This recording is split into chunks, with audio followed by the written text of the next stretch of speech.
Hi, I'm Megan. I'm the Lettings Director at Greater London Properties. So I just wanted to kind of run through a little bit about compliance today. So in order to put your property on the market to let, the first thing that you would need is an EPC. So this is an Energy Performance Certificate.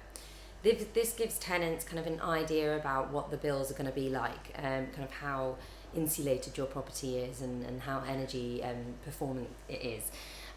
So therefore this is actually a legal requirement. You can't even market a property, you can't begin viewings at a property until you have the EPC, because the tenants need to know where they stand with the bills. And since I think 2020, you couldn't do, you can't put a property on the market unless it's minimum E efficiency.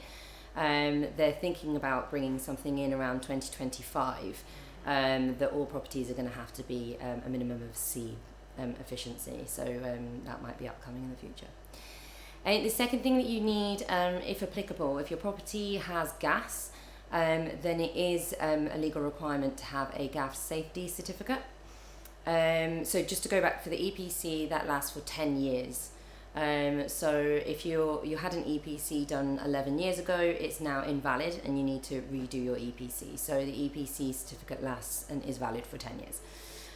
The gas safety certificate, if it is applicable, then you need to do this every 12 months. So obviously this is for additional safety. A qualified engineer needs to come over to check the boiler and the gas outlets and to ensure that this is all safely running.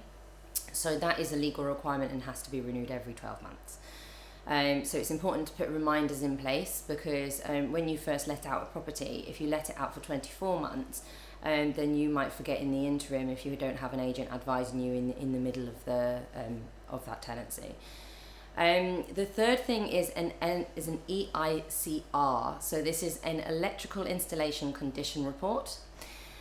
So it checks the electricity in the property, so it checks all of the electrical outlets, the lights, the fixtures, just to ensure that this is all safe and no unnecessary fires will kind of begin.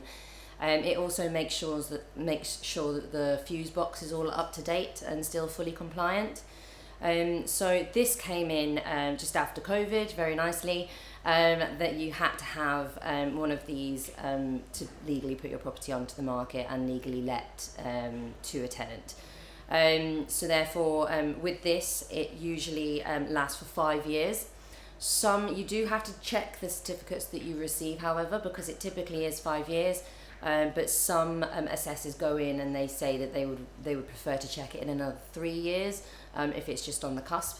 If you do have a certificate that comes back unsatisfactory with the electrical condition report, the government, they do allow you 28 days to kind of fix the issues for the electrics before within a tenancy start date. But if it obviously exceeds 28 days, then you could be liable for a fine.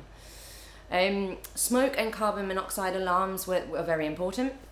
So smoke alarms, you do have to have them, whether they're fitted, whether they're wall mounted fitted, or whether they are battery operated. It doesn't matter, it's up to you, it's your choice, but they just need to be present. Usually they say kind of one on every floor. I would say as many as possible, so it just kind of is where you see fit within the property. In terms of carbon monoxide alarms, it's commonly misconceived that you need to have one near a gas cooker. However, you don't necessarily need one near a gas cooker, you just need one which is within 1 metre of the boiler. This is just to make sure that there are no gas leaks in terms of the boiler, but you don't necessarily need one near the cooker and one near the boiler. You can just have the one and it's near the boiler, because this is where most common occurrences of carbon monoxide occur. And last but not least, if you are providing your property with furniture, it has to remain safe in terms of fire safe. So therefore, if it's soft furnishings, then it is a legal requirement to make sure that you have a fire safe label. Now, many manufacturers for many years have had to do this as well. So if your furniture is kind of older than 15 years, then it may not. However, the majority of soft furnishings will have the label. So just make sure if you do buy new furniture, don't remove the label. And you just have to make sure that it is existing on there if you are planning to rent out your property. I think that's everything at the moment. Obviously, if new legislation or compliance comes in, then I can kind of keep you updated. But that is the current compliance and certificates that you would need before putting your property onto the market. I hope that helps.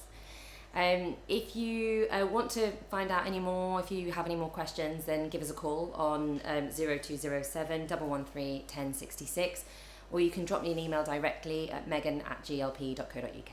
Thank you.